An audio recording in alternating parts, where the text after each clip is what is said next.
welcome to Creepy Stories by the Fire, in which I'm going to be reading for you today another creepypasta called The Cats of Juniper Valley.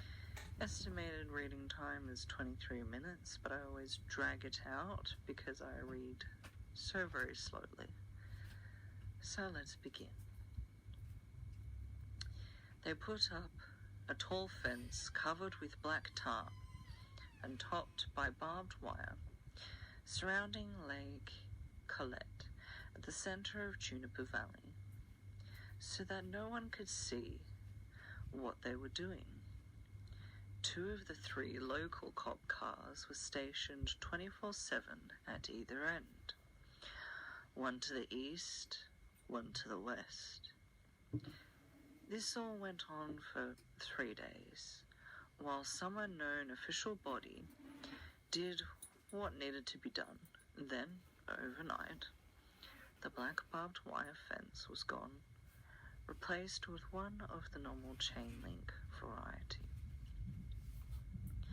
A few middle school kids dared Kevin Whiter to apply a pair of wire cutters and sneak in. My little half-brother knew Kevin.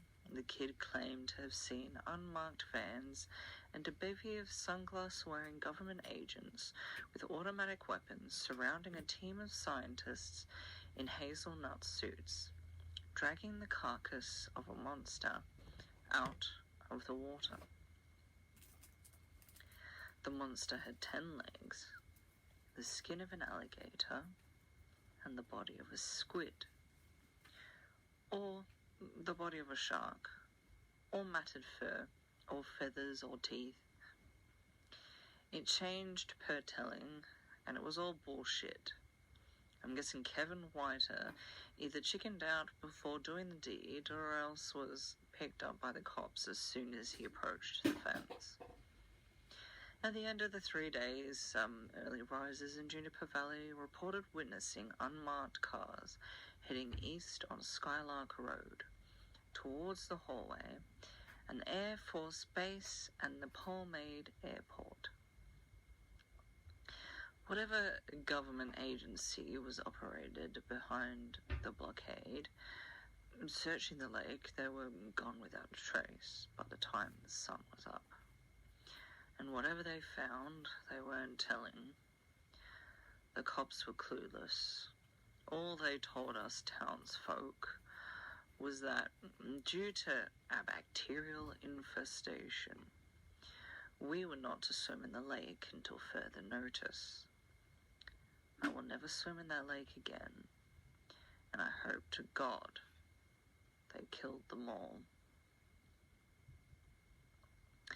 I stayed in Juniper Valley during the summer with my father.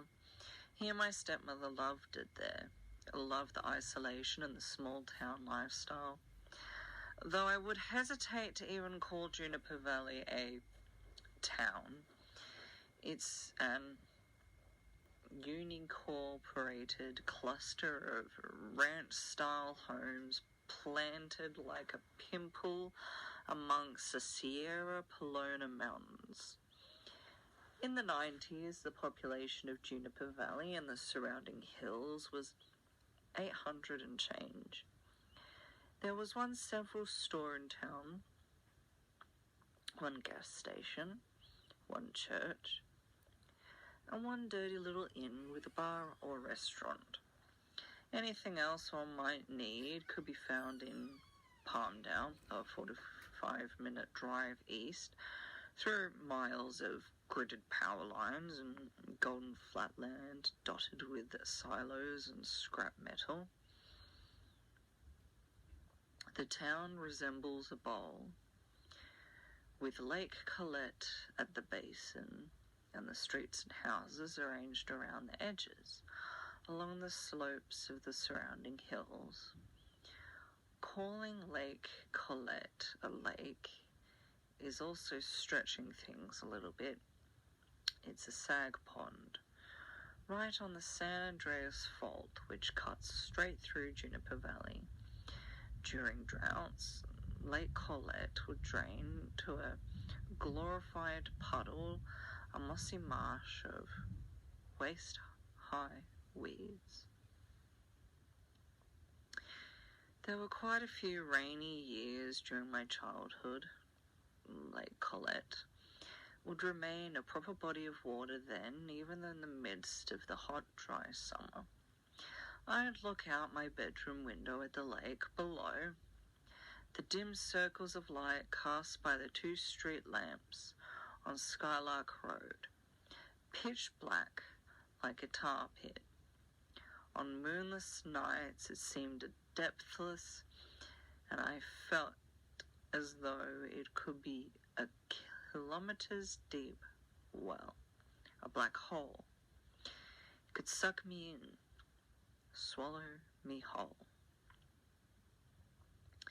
I grew up, my months in Juniper Valley became skull-crushingly boring.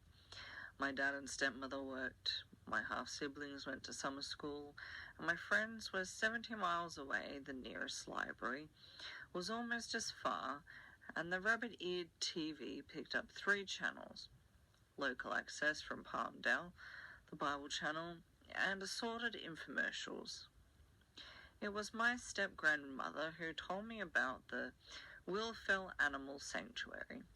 She went to church with a lady who ran the place, a retired park ranger named Kathy. The shelter was a non-profit founded solely by donations with an all-volunteer staff. Kathy owned an acre of hillside land off Skylark Road, just west of town, a 15-minute walk from my father's house. I was 13 the first summer I volunteered at Willfell, and I went back every summer after. They loved me there. By they, I mean the only 2 staff members, Kathy, an earthly woman in her 60s who functioned as CEO, manager, accountant, and primary caretaker of the animals, and Jacques, a 27-year-old autistic man who cleaned cages and walked dogs as part of a government-subsidized program. And I fell in love with the animals. There are about 60 of them, homeless, dogs and unwanted cats. There were 2 huge kennels in Kathy's large backyard, one for dogs, one for cats. Further back, rabbit hutches, and at the far end, against a sturdy fence, a tiny stable that housed an elderly racehorse and a fat little donkey. When pounds in Palmdale and Lancaster revived animals they had no room for, they'd give them to Kathy. She'd drive her rickety old windowless van east of the highway, then come back hours later with a new furry Chargers. Sometimes she'd function as a poor man's dog catcher. Agencies would direct her towards residences from Juniper Valley to action, asking her to remove starving, nearly hairless dogs from gardens and pull emaciated cats out from under cars. These were the highway strays, abandoned on the 14 by individuals who no longer wished to be pet owners. The first summer I met Jane Kittorns. Jane was a friend of Kathy's, a retired Navy nurse who worked as an at-home caregiver and took in homeless cats. She visited Willfell at least once a week, sometimes bringing large bags of cat food. Jane was a rough lady, tanned, Steinway, wrinkled beyond her years, only ever wearing stained wife beaters and baggy fatigues. She'd never married, had no family I knew of, and seemed to prefer the company of cats to humans. Kathy considered her an asset. She'd taken to 20 cats at a time, accepting responsibility when we had no more room.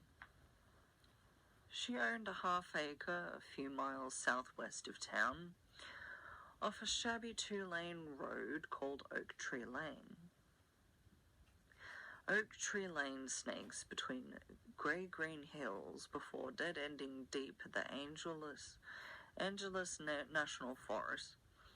Rusting mailboxes stick out of the ground like flags at the head of dirt roads leading to remote ranches and groves at the campgrounds. Jane's cottage was at the end of one of these dirt roads in a little clearing carpeted with knee-high weeds and prickly shrubs. Surrounded on three sides by gently sloping hills, she'd take me there sometimes. There were always cats everywhere. Cats inside and out, cats on the sofa, cats sitting atop Jane's washer, cats sunning themselves, stalking field mice and butterflies, sleeping and fighting and screwing. I'd spend hours at Jane's house with her cats, helping her clean up and clean litter boxes, cuddling kittens from the occasional litter. Jane liked me, since she obviously felt a little need for human companionship. I took this as the highest of compliments. Every summer, on the first day, I'd see her. Jane would break out into the biggest, brightest smile that Kathy swore she reserved only for me. "You're like me, Marlena," Jane would say as I stared out the window of her 1979 El Camino. "You can cut through anyone's bullshit and see their soul. That's why you love animals so much. Your standards for souls are higher than most." The earthquake hit the winter of my junior year. I remember waking in the middle of the night, roused by the thud of my precariously placed math book falling off my desk. The mild shaking lasted about 3.5 seconds. Then I realized I'd experienced an earthquake, rolled over and fell back asleep. My dad, his family in Juniper Valley were hit a bit harder, positioned on the San Andreas Fault and closer to the epicenter. Structural damage was rather extensive, and as the area was experiencing a rainy winter rocky mudslides, closed roads and isolated remote dwellings. The mess had been cleaned up by summer, but I noticed broken sandbags barricaded anew, violent cracks along Skylark Road. Lake Colette looked more robust than I'd ever seen it, but was surrounded by chain-link fence. The water had taken on a greenish tinge and hosted islands of thick yellowish scum. For now, it was closed to the public. I returned to Kathy in the Willfell Animal Sanctuary with a driver's license this time, which secured me a new responsibility. Kathy's windowless fan still hadn't broken down, but she was sick of driving it all over the valley. So she handed me the keys. I enjoyed it at first, rambling through Golden Plains until I saw the boxy developments of Palmdale or Lancaster, rescuing filthy, unloved creatures from the clutches of abusive owners or uncaring bureaucracy. Jane Kittoners had all but disappeared. Her last nursing charge had passed away. She was rarely seen in town. Only at the general store, Kathy told me, and rarely. I think Kathy and I were the only people in Juniper Valley who noticed her absence. I miss Jane. I miss the way her face lit up when she saw me, and the warm summer afternoons spent in her backyard.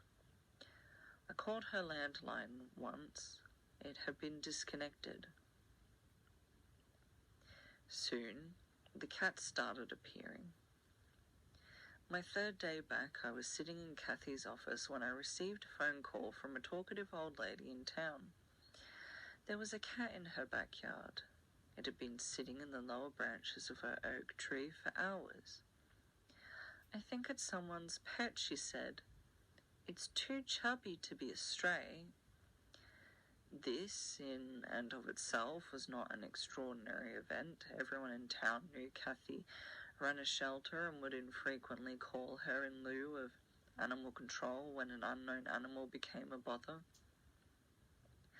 Sometimes said animal will be a neighbour's lost pet, other times a runaway that had wandered from Palmdale. Kathy always made an effort to find the owner. Rarely a feral abandoned highway strays would make it to Juniper Valley. These poor creatures were always half-dead things with matted fur and exposed, pustule-dotted skin. They usually had to be euthanized, or died before the local vet got the chance. At first I assumed the calm, well-groomed, grey and white short hair I found in the old lady's oak tree was the former, a townie's escaped house cat. I tried to coax the thing down with a can of tuna, no dice.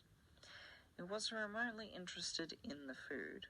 It just stared, black, depthless, eyes locked on something that wasn't me.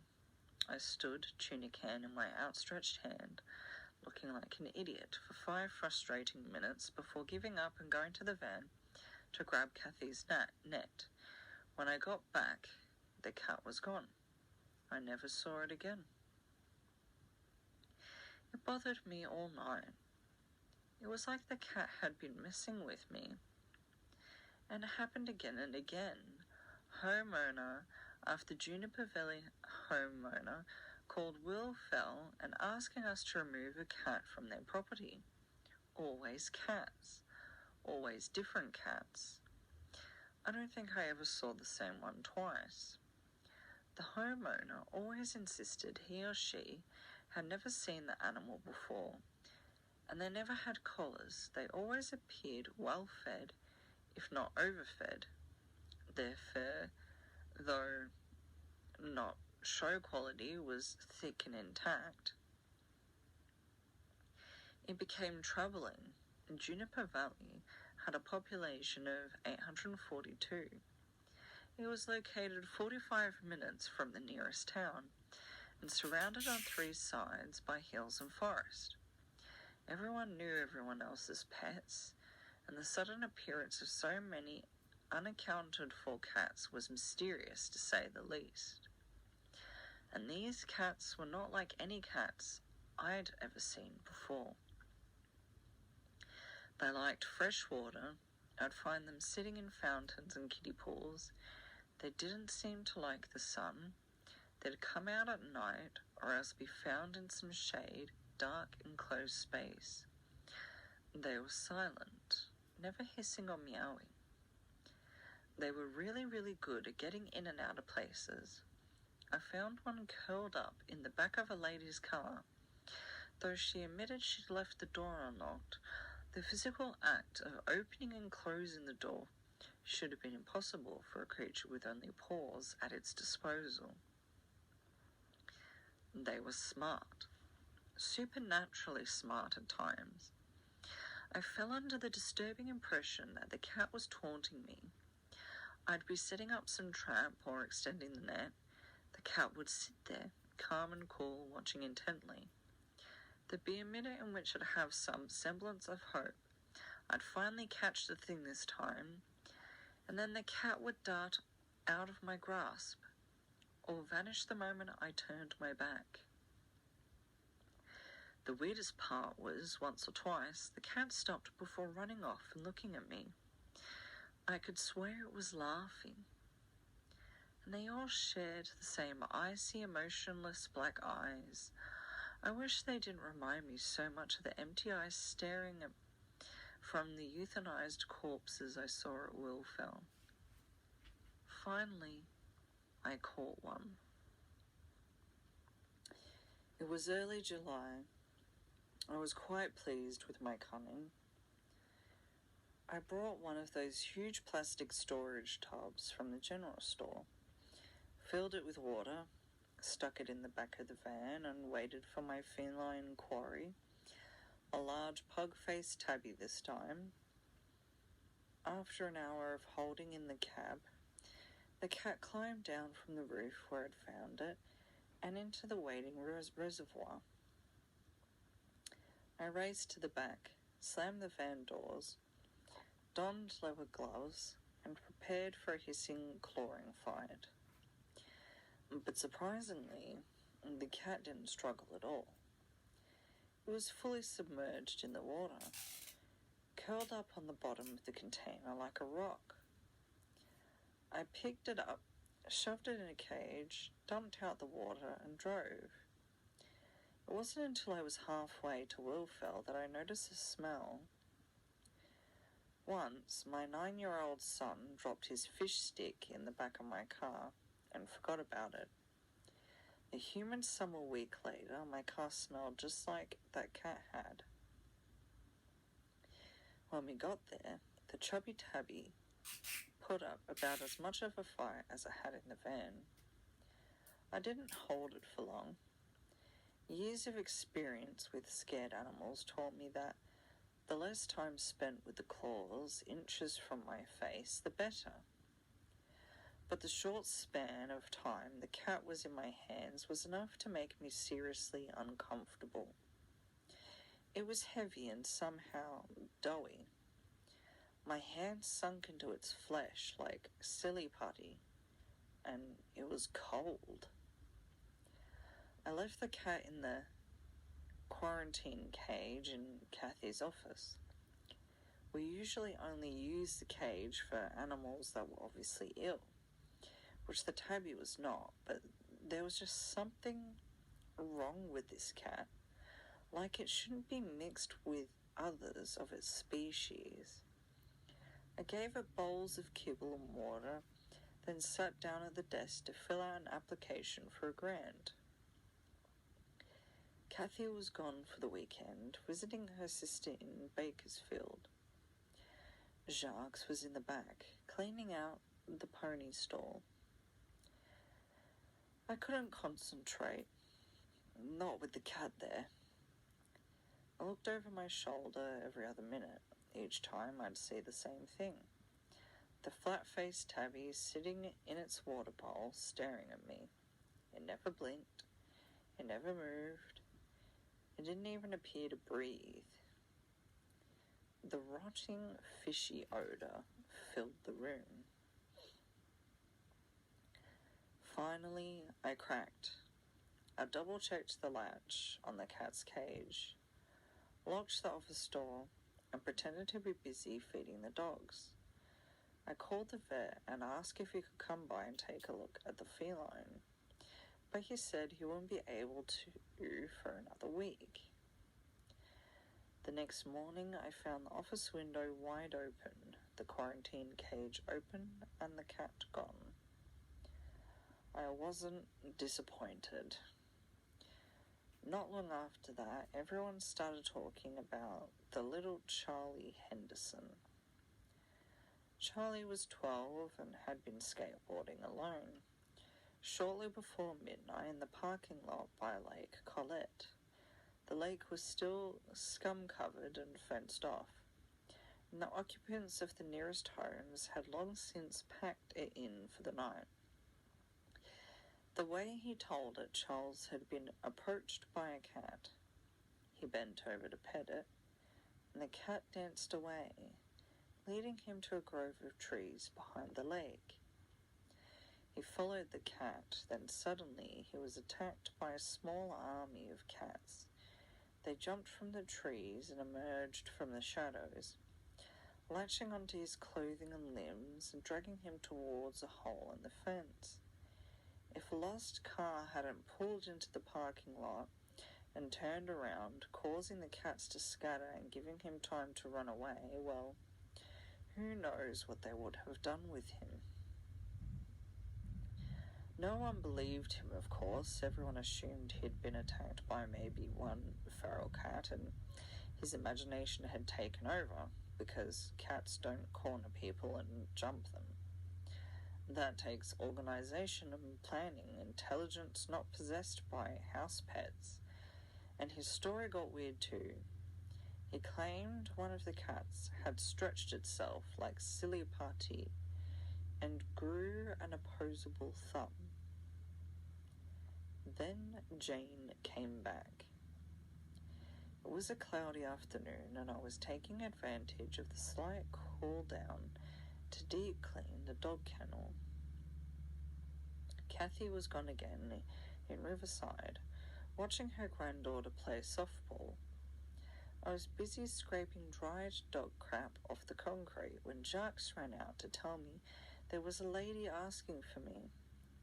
I wiped off my hands and went inside to find Jane Kitteners staring at me from Kathy's living room. Jane had never been fastidious about her appearance, but I hadn't known her so well. I would have assumed the gaunt, trembling figure in the stained wife beater was a homeless woman. Her hair was a frizzy, matted mess of grey. She looked unwashed. Her arms and chest were striped with lacerations of varying degree of depth, in various stages of healing, and her eyes, which had once seemed to serve as a window to a rational, calculating mind, now allowed a glimpse into a bloodshot insanity. "Jane," I said. "What? Are you okay?" She didn't smile. "Do you have any?" she asked. I frowned. "Any what?" "Cats, Marlena," was the curt reply. "It's the cats. I need the cats. They've been wandering." I gave her what I hoped was a kind smile. "Okay, Jane. I can show you the cats, but Kathy said I'm not allowed to have any of them adopted without her around." That was a lie, but I wasn't about to pass Jane custody of a pet rock, let alone a living, breathing creature. She was obviously not in the physical, emotional, or mental state to care for anything, not even herself. I walked her out to the cat kennel. As expected, a small herd of dogs ran towards Jane to sniff her and beg for attention. Then about 3 feet from her, the dogs stopped. They sniffed the air, whined, and lopped off in all directions. Not a single one got any nearer. Jane looked over the cat seriously, then sighed in disappointment. She shook her head, turned around, and paced back to Kathy's house. "You haven't caught any," she said. "What are you talking about?" She glared, looking through me. She could cut through anyone's bullshit and see their soul. "You know what I mean, Marlena. My cats. Call me if you catch one. There's so many of them now, and they're getting bigger." With that, she walked out the door. She stopped. She turned around. "And Marlena?" "Watch the lake." I spent the rest of the day in a daze. I'd been wondering where the weird cats came from. They didn't belong to anyone in Juniper Valley, and it was hard to believe that they'd all migrated from Palmdale. Jane took in homeless cats. Maybe they were hers. I didn't know why they would have left food, water, and shelter to wander for miles along an isolated road and into a neighborhood. But it was at least a possibility. That night, following a tangled motivation I couldn't put into words, I borrowed my father's car and drove to the parking lot by Lake Colette, where Charlie Henderson had been attacked. I pulled right up to the fence, turned off my car, let my eyes adjust to the darkness. I obeyed Jane. I watched the lake. I hadn't sat for 10 minutes before I saw movement. A black shape, creeping out of the shadows and approaching the water's edge. More movement against the clump of trees to my right. Cautiously, quietly, I opened the car door and stepped out. I shut the door gently and tiptoed towards the fence. A large black cat waded in the dirty lake. Its paws were inundated. It kept on going. A subtle creak. I came closer, until I was grasping the metal links of the fence, and I felt it quiver under my fingers. I looked to my right and saw them, 2 more cats, huge cats, the biggest I'd ever seen, cats climbing down the fence like monkeys, head first, completely vertical. One, then the other, jumped gracefully to the ground and stepped into the feeble light, bleeding the 2 streetlights. One was yellow, the other a tabby. The first cat was almost completely submerged. With the lightest gurgle, it ducked under the scum-covered waterline into the black hole. The toothed tar pit. The light wasn't good at all. It looked as though the second and third cats had flattened when they hit the ground, like Play-Doh, thrown at a wall. And there was something how they moved. They jiggled. Their legs bent the wrong way, or maybe it was just the shitty lighting. Where was the black cat? It couldn't still be underwater. Ripples in the lake. Small islands of yellow scum shifted in gentle waves. I didn't feel a breeze. There was something else in there. A cadence of nerves was triggered in my brain, forgotten but immediately recognizable, like a song. I was scared of Lake Colette, scared like I had been as a child, when the black water had seemed from my bedroom window a depthless well. I ran to the car. I did a donut in the parking lot and sped home. The next morning was hot and bright, and under the cloudless sky it all seemed ridiculous. I was letting the Charlie Henderson rumors get to me. I walked past Lake Colette on my way to Willfell. I went right up to the fence. Nothing seemed out of the ordinary. No cats in sight. A light breeze ruffled the water. I breathed in and gagged. It smelled like rotting fish, mixed with a McDonald's dumpster. It smelled like the pug-faced tabby I'd caught. Cats don't like water. Cats don't swim. I'd spent nearly half a decade surrounded by cats, and the cats I'd been chasing around the yards and spying on the night before weren't cats. That smell, the way the tabby I'd caught had felt when I held it, bloated and putty-like, cold. Those cats didn't purr or meow. They didn't eat. They didn't poop. Their intelligence and that stare, those glassy corpse-like eyes that seemed to take in everything and nothing. And Jane, her cat, she said, they've been wandering. They're getting bigger. Maybe she was going nuts, living out there all alone in the wilds, a mile away from her nearest human neighbour. The dogs wouldn't come near her. Her own cats had been attacking her, apparently. How else to explain the scratches all over, yet still, she was desperate to have them back. I had to talk to Jane again. Kathy was still gone, and it was Jack's day off, so I planned on heading to Jane's lonely dirt road as soon as I fed the animals. But a couple from Palmdale called unexpectedly, asking if they could come by with their daughter to pick out a pet. By the time they'd selected a corgi mix and made arrangements to have the dog neutered, it was after 5. It was fine.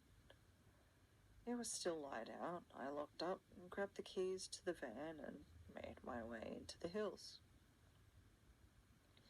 My teenage bravado waned as I travelled further and farther away from Juniper Valley.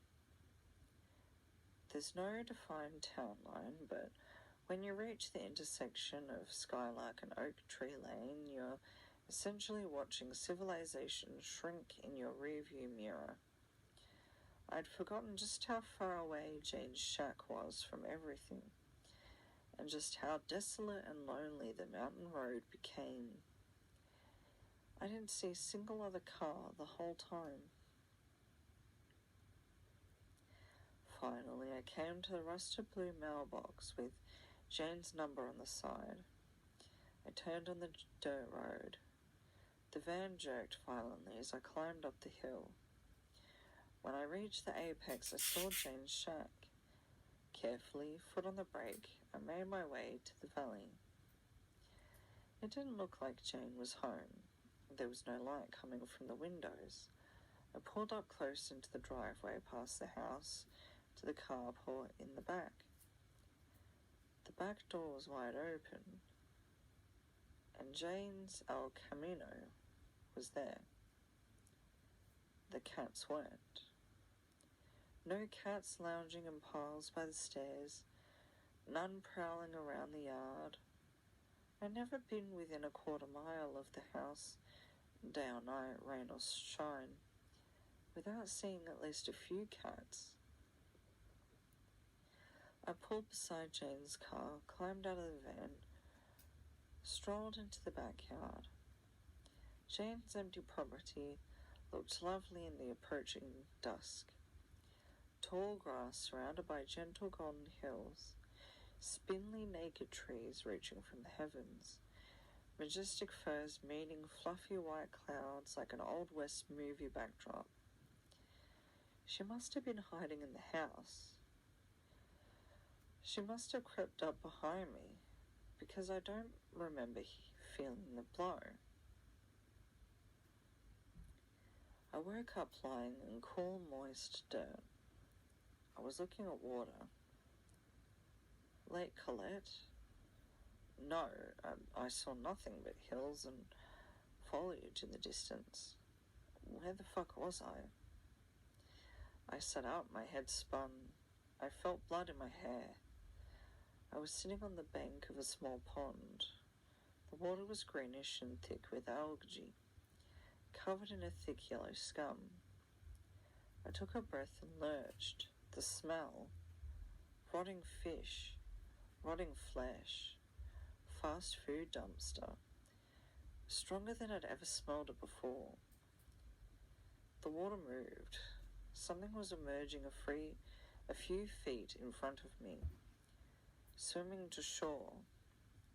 A black cat, paddling with uncomfortable, almost human strokes. I scrambled backwards away from the approaching creature. It reached land. It pulled itself onto the bank. It stood up. Anyone who grew up watching Looney Tunes shows what a cat in theory looks like standing on 2 feet. This was nothing like that. The black cat's weight shifted. Its belly bulged. Its lower legs swelled, became shorter and fatter. The effect was the same as squeezing a stress ball. Instead of a creature with a skeleton and tendons and muscles, it was being approached by a thing with the consistency of jelly, wearing a fairy suit. I screamed. I stumbled to my feet. Then I felt icy fingers curl around my neck. I struggled and instinctively horse-kicked my unseen attacker. The hand loosened and I whirled around. I was face to face with Jane Kitteners, but it wasn't Jane. Her face was round and flat, boneless. The wrinkles under her eyes had smoothed themselves out, and her nose bulged like a mushroom, and her eyes. The maniacal glint was gone from her eyes. So was the consciousness. So was the recognition. So was the vitality. Her pupils were so dilated, her irises were no longer visible, and what had been white was now completely red. Her eyes didn't move. They were those of a corpse. A wobbling arm extended and I was falling backwards, back towards the pond, towards the demented anthropomorphic cat. I turned my body and caught myself as I slid, my left arm plunging into the murky water. A cold weight on my shoulder, knocking me backwards, then the cat thing, was sitting on my chest. It held out a paw, then stepped on one foreleg with the other. Its paw bulged, then reshaped itself. Its toes grew fatter, skin stretching, and a small nub popped out the side, an opposable thumb, like putty in a rubber glove. Then something in the water grabbed my hand, something soft and cold and rubber-like, slimy, but very, very strong. It pulled me. It was pulling me into the water. Then something else jerked on my hair. Jane stood over me, smiling. She bent down, hands outstretched, pudgy, bloated hands, attached to rope-like arms that jiggled and curled and changed shape. What happened next is a blur. I remember clawing, kicking, screaming at the top of my lungs, and then I was running, stumbling, lungs burning, stinging, aching, cursing the spongy, weeded ground that gave under my feet. I pushed through dry shrubs and jumped over tree branches, praying I was going in a direction that would lead me to humanity, and that the crinkling of grass behind me was only my imagination. Then I was on top of a hill, looking down at Jane's shack, and then I was in Jane's yard. I saw the van and lunged for it. I threw myself in the driver's seat, silently thanking the spirit or guardian angel that distracted me, so I'd left the keys in the ignition. I slammed the door. I looked up, out the windshield, and onto the red and black empty eyes of the thing that had been Jane. It was smiling. She'd always reserved a special smile for me. I turned the key. I gunned it. Squelch. The van jerked violently. I slammed on the brakes, kicking up dirt like smoke. I felt a sticky moisture against my cheeks. I took a breath and barely managed to pull open the door before I projectile vomited. Even thinking about the acidic, rotting seafood stench induces a nauseous tickle in the back of my throat. I'd crushed Jane under the front right tire. I'd popped her. God must have been smiling down on me that night, because the van still ran. I drove it straight to the police station in the parking lot. I surveyed the damage. The front bumper was dented, and the headlight was out. There was no blood.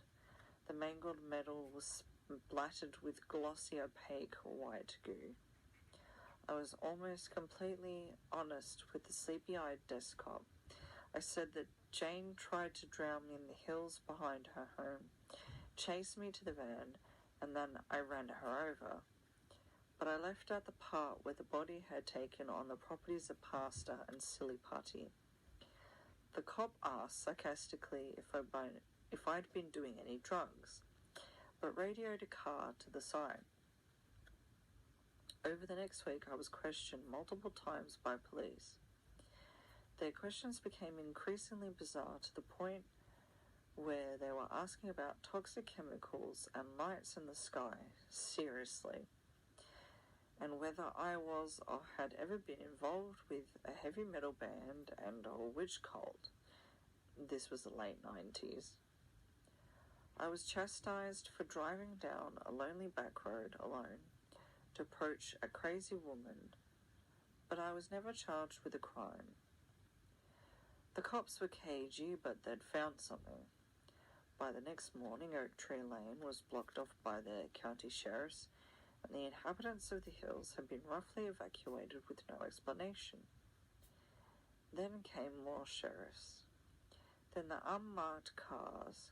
Then the tall black barbed wire fence around Lake Colette. Jane's death was reported as a freak accident.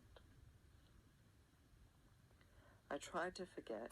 I holed up in my room, watched happy movies on VHS until my mum came to take me back to Van Nuys. I went back to school. I threw myself into studying and applying for college when I needed to. I snuck my mum's sleeping pills. Eventually, however, curiosity overwhelmed my fear. I wanted answers, so I elected to spend the following summer, my last before college, in Juniper Valley with my father. Will Fell was no more. Kathy had left the animals with a larger no-kill shelter in action, retired, and moved to Riverside. There was a large for sale sign in front of what had once been her home, and it had been a dry winter.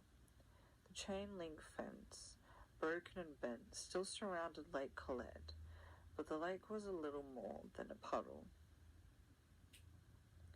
I flirted my way into a job, waiting tables at the bar or restaurant.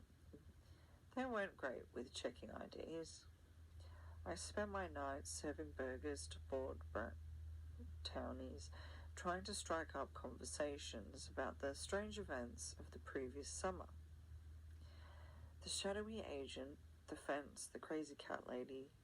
I was offered nothing but rumours, speculation, and good old-fashioned lies.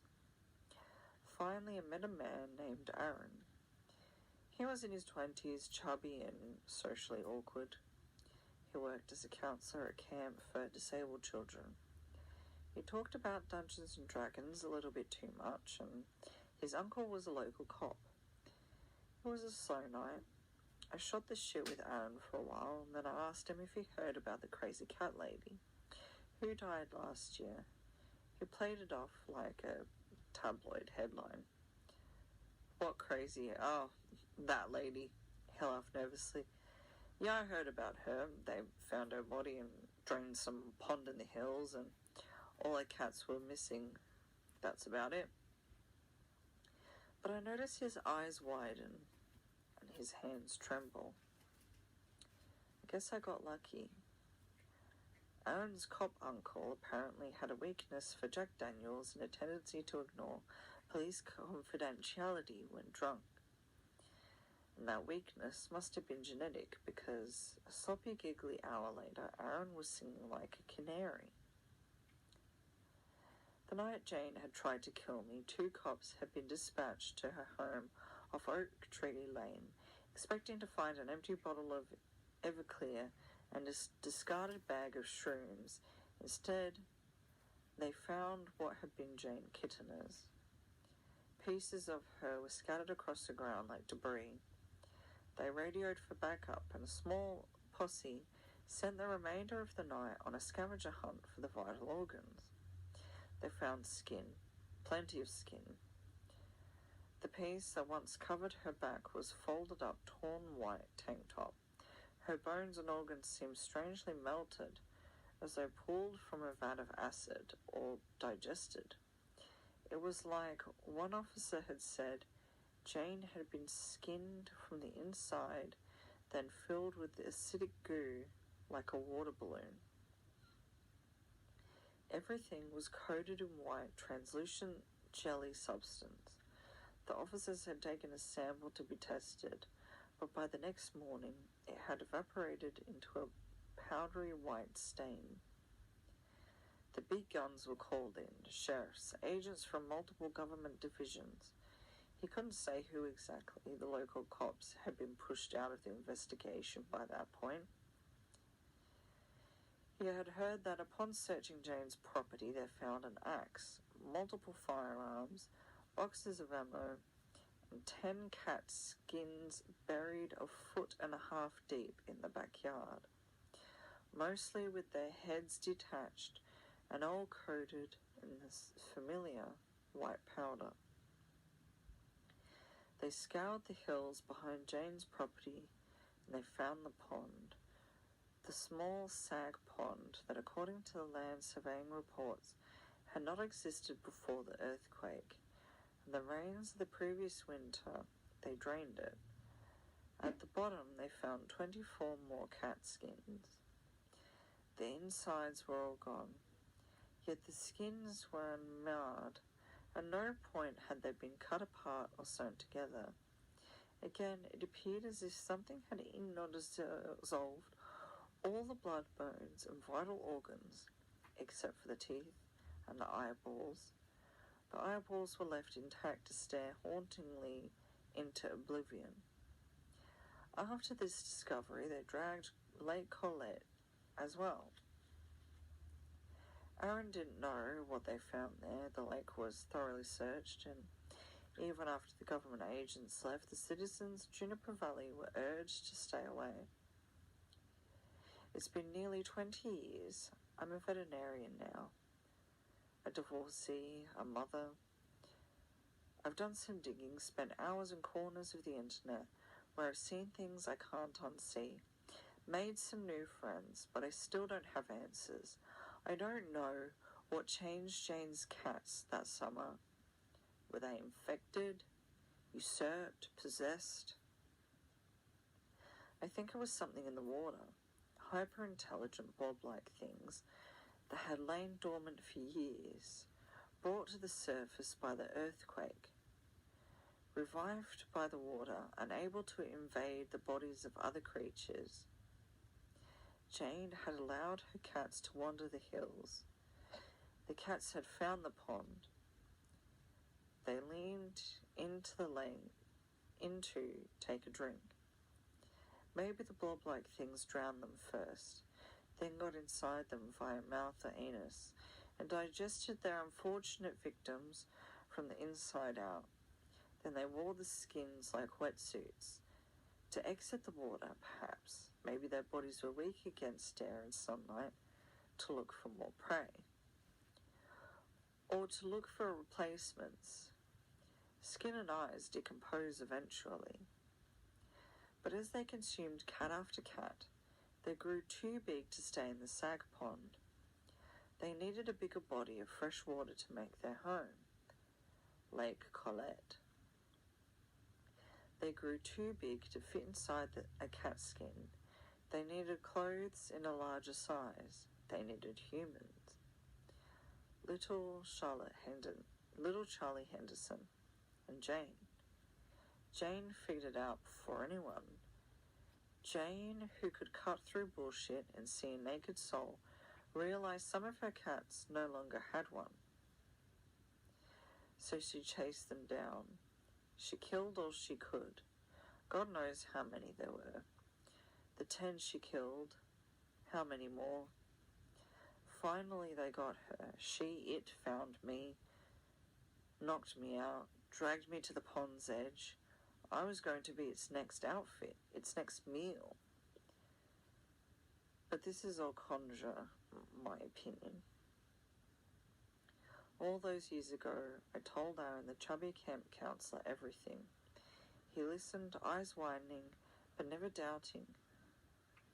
The next morning, he and I took his car down Oak Tree Lane to the rusting blue mailbox And finally, the abandoned shack where I'd passed so many teenage summer days. We hiked a mile into the hills, carrying 2 shovels and my father's rifle. We found the hole that had once been a sag pond, now a weeded ditch, and we got to work. It was hard work. It was dirty work. It took a few trips, but by the end of August, we had leveled the land and completely filled the hole with dirt. I don't know what was down there, and if there's more, they're not getting out. And the credit goes to Nikki, Exposure 2, aka Nikki XX. And that was the Cats of Juniper Valley.